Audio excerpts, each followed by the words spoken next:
सभी पत्रकार बंधुओं को नमस्कार। आज पूरा देश स्तब्ध है। अनंतनाग की घटना से पूरा देश दुखी है। हमारी सेना और पुलिस के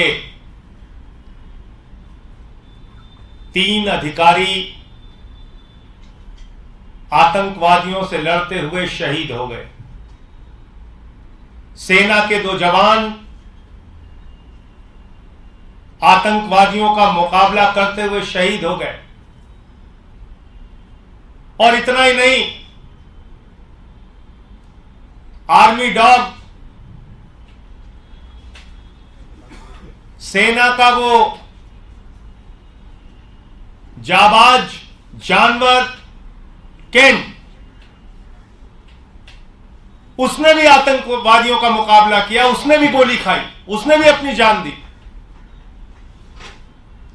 अपने हैंडलर को बचाने के लिए अपनी जान दी।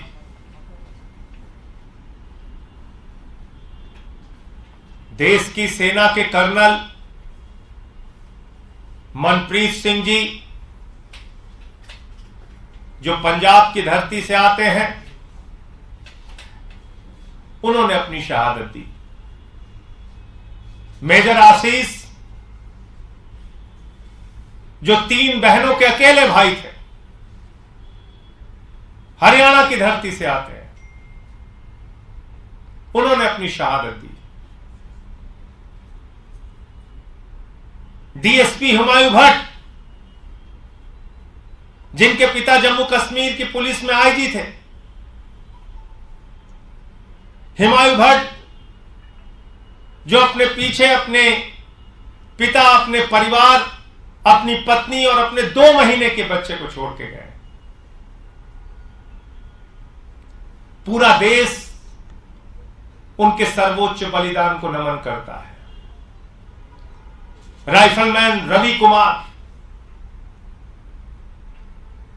और कर्नल मनप्रीत सिंह जी को सेना मेडल से सम्मानित किया गया था। मेजर आशीष जी को अभी 15 अगस्त में भारत की महामहिम राष्ट्रपति द्रौपदी मुर्मू जी ने सम्मानित किया था, उनकी बहादुरी के लिए सम्मानित किया था। और इन अधिकारियों की जिंदगी में इनकी बहादुरी से जुड़े हुए तमाम किस्से हैं, कैसे इन्होंने आतंकवादियों का मुकाबला किया, कब कब किया। लेकिन जहां एक तरफ पूरे देश को अपने इन महान वीर सपूतों के ऊपर गर्व है, वहीं दूसरी तरफ भारत के प्रधानमंत्री नरेंद्र मोदी और उनकी सरकार के ऊपर धिक्कार है कि जिस तरीके से कल जब हमारे शहीदों का जनाजा उठ रहा था, प्रधानमंत्री नरेंद्र मोदी जश्न मना रहे थे। जब हमारे शहीदों का जनाजा उठ रहा था, सेना उनको सलामी दे रही थी। एक पिता नम आंखों से अपने बेटे को श्रद्धांजलि दे रहा था। लोग चीख रहे थे, मातम मना रहे थे। उस वक्त मोदी मोदी के नारे लगाकर G20 का जश्न मनाया जा रहा था। यह भारत के प्रधानमंत्री की संवेदनहीनता की पराकाष्ठा है। भारत के प्रधानमंत्री जो किसी ब्राजील के फुटबॉलर को चोट आने पर ट्वीट कर देते हैं। भारत के प्रधानमंत्री जो दुनिया की तमाम घटनाओं पर अपनी संवेदना जाहिर करते हैं। अफसोस की बात है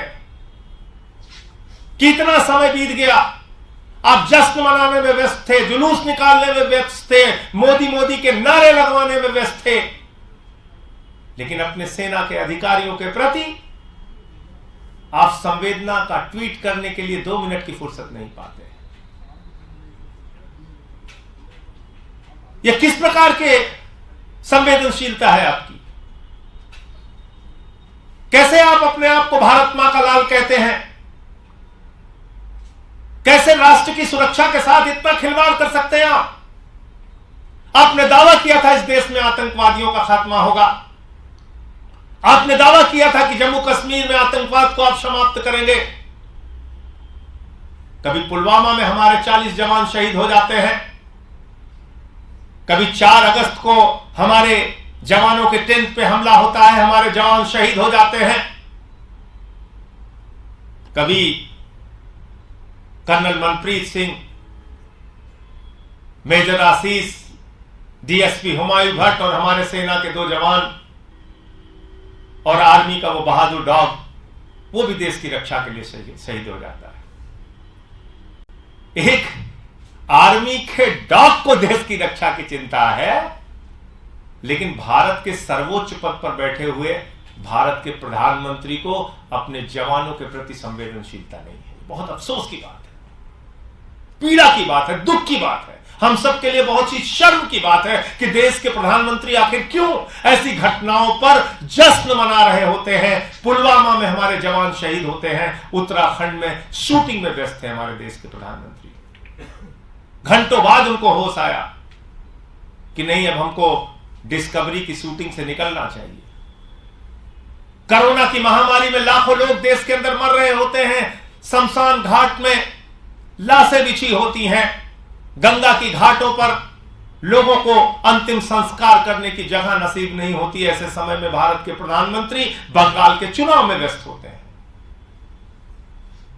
और जब आतंकवादी हमला हो रहा है, और आतंकवादी हमला कोई एक दिन से नहीं, पिछले 3 दिन से यह हमला हो रहा था, 3 दिन से यह मुकाबला चल रहा था, हमारे सेना के अधिकारी शहीद होते हैं, पुलिस के अधिकारी शहीद होते हैं, हमारे जवान शहीद होते हैं। जब हमारे शहीदों का जनाजा उठ रहा है, आप जश्न मना रहे हैं, जुलूस निकाल रहे हैं, तब इस देश के लोगों को सोचना होगा कि ऐसी संवेदनहीन सरकार जो राष्ट्रीय सुरक्षा के साथ तो खिलवाड़ कर ही रही है, हमारे शहीदों की शहादत को भी स्वीकार करने को तैयार नहीं। दिल्ली के मुख्यमंत्री अरविंद केजरीवाल जी, पंजाब के मुख्यमंत्री भगवंत मान जी, जैसे ही केजरीवाल साहब की सरकार बनी दिल्ली के अंदर, उन्होंने हमारे शहीदों के लिए, उनके परिवारों के लिए योजना बनाई, क्योंकि उन्होंने तो देश के लिए कुर्बानी दी है। अब हमारी जिम्मेदारी है हम उनके लिए क्या कर सकते हैं। पंजाब के मुख्यमंत्री ने योजना बनाई। क्या हमारे देश की सरकार को, क्या हमारे प्रधानमंत्री जी को उनके परिवारों की, उनसे जुड़े हुए लोगों की चिंता नहीं होती? क्या इतना भी वक्त आपको नहीं मिला सोचने का, विचार करने का कि अरे ये जुलूस 3 दिन के लिए स्थगित कर दें, 2 दिन के लिए स्थगित कर दें? मैं मोदी सरकार से ये मांग करता हूं कि उन परिवारों का ध्यान रखिए, और जो अधिकतम उनकी आप मदद कर सकते हैं आर्थिक रूप से, नौकरी देके, जमीन देके, जिस तरीके से भी उन परिवारों की आप मदद कर सकते हैं, मदद के लिए आगे आइए। और जिन आतंकवादियों ने हमारे वीर सपूतों की जान ली है, उसका मुंहतोड़ जवाब दीजिए। पता यह चल रहा है कि ये लश्कर तैयबा से जुड़ा हुआ कोई ग्रुप है, जो अब तक की जानकारी सामने आई है, और ये लोग कहां पनप रहे हैं, कहां इनका विस्तार हो रहा है, कोई छुपा नहीं है। पड़ोसी देश आपका पाकिस्तान, वो भारत के अंदर आतंकवाद के बीज बोता रहता है, और मौका लगने पर वो ऐसी आतंकवादी घटनाओं को अंजाम देता है।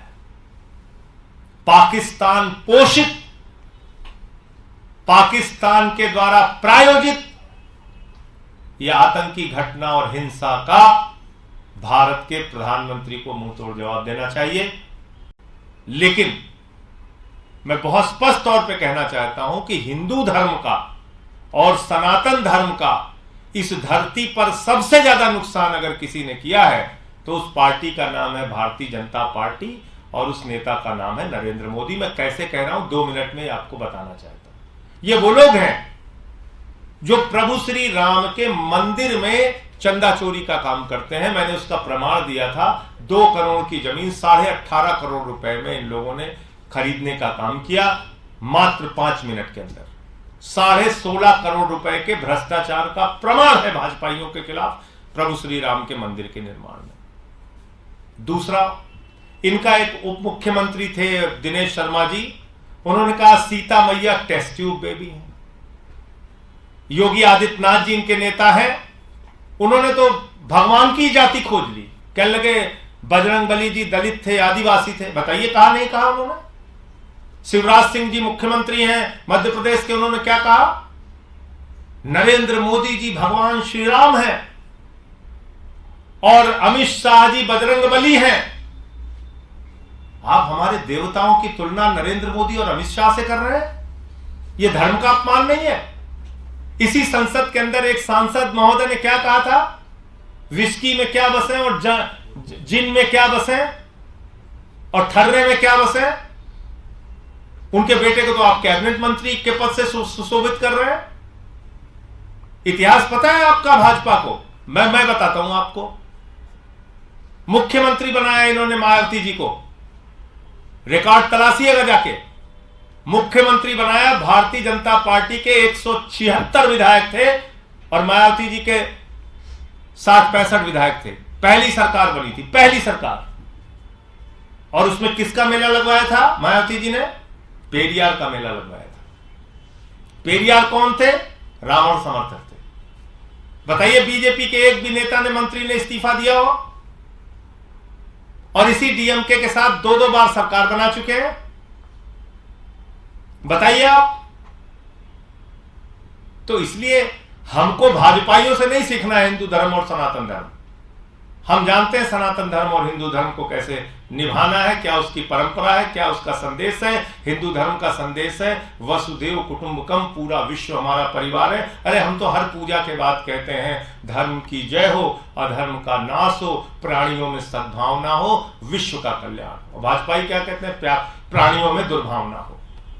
संजय जी, प्रधानमंत्री आज मध्य प्रदेश में हैं, परियोजनाओं का उद्घाटन कर रहे हैं। वहां उन्होंने जम्मू कश्मीर के मुद्दे पर तो नहीं बोला, लेकिन सनातन पे इंडिया गठबंधन को घेरा है। सीधे तौर पे ये कह रहे हैं कि सनातन को खत्म करने का लक्ष्य है इस गठबंधन का और हर सनातनी को सतर्क रहने की जरूरत है। देखिए, भारत के प्रधानमंत्री 24 घंटे सिर्फ चुनाव में और नफरत फैलाने में व्यस्त रहते हैं। मैं सिर्फ इतना कहना चाहता हूं कि देश के प्रधानमंत्री को देश की भी चिंता करनी चाहिए और सनातन धर्म और हिंदू धर्म के बारे में उन्होंने स्वयं क्या बोला है 30 सेकंड में आपको जरूर सुनाना चाहता हूं। बोलते हैं आप जो बोलते सब मैं मानने को तैयार हूं। हमारी हम मानते हैं कि सब हमारे ही लोग हैं इस देश में पले बड़े साहब। इसको दुनिया सुप्रीम कोर्ट के जजमेंट के अनुसार हिंदू ये रिलीजन नहीं है, हिंदू ये वे ऑफ लाइफ है। आप रिलीजन में चले गए, हम सुप्रीम कोर्ट के जजमेंट के हिसाब से करते हैं। सुप्रीम कोर्ट के जजमेंट के हिसाब से हिंदू ये वे ऑफ लाइफ है और उसमें न बुद्ध को इतराज है न सिख को इतराज है। इतना ही नहीं, आज भी केरल में हमारे ईसाई संप्रदाय ऐसे हैं जो इसी प्रकार से जीवन जीते हैं। ये आप किसके बेटे करते हैं? नहीं करते हैं। मगर आपके मैनिफेस्टो में तो सिर्फ हिंदूज का रेफरेंस है। हम हिंदू रेफरेंस जो करते हैं वो सुप्रीम कोर्ट के जजमेंट के हिसाब से करते हैं, वे ऑफ लाइफ के रिलीजन के हिसाब से नहीं करते। So the reference to Hindus in the manifesto. ये भारत के प्रधानमंत्री कह रहे हैं हिंदू धर्म ही नहीं है। ये देखिए प्रधानमंत्री जी का वक्तव्य है। तो प्रधानमंत्री अपनी सुविधा के हिसाब से बोलेंगे। वो खुद कभी कहेंगे हिंदू धर्म नहीं है, कभी कहेंगे हिंदू धर्म है। सनातन धर्म पर किसी को भी टिप्पणी करने का अधिकार बिल्कुल नहीं है। सभी धर्मों का हमें सम्मान करना चाहिए और हमारे नेता अरविंद केजरीवाल जी का तो मानना है, उनका नारा है इंसान का इंसान से हो भाईचारा। यही पैगाम हमारा। सभी धर्मों के बीच में समन्वय होना चाहिए, प्रेम होना चाहिए, भाईचारा होना चाहिए। ये आम आदमी पार्टी का मानना है। हम किसी के धर्म के खिलाफ ना बोलते हैं ना वो उसको लेके कोई राजनीति करते हैं।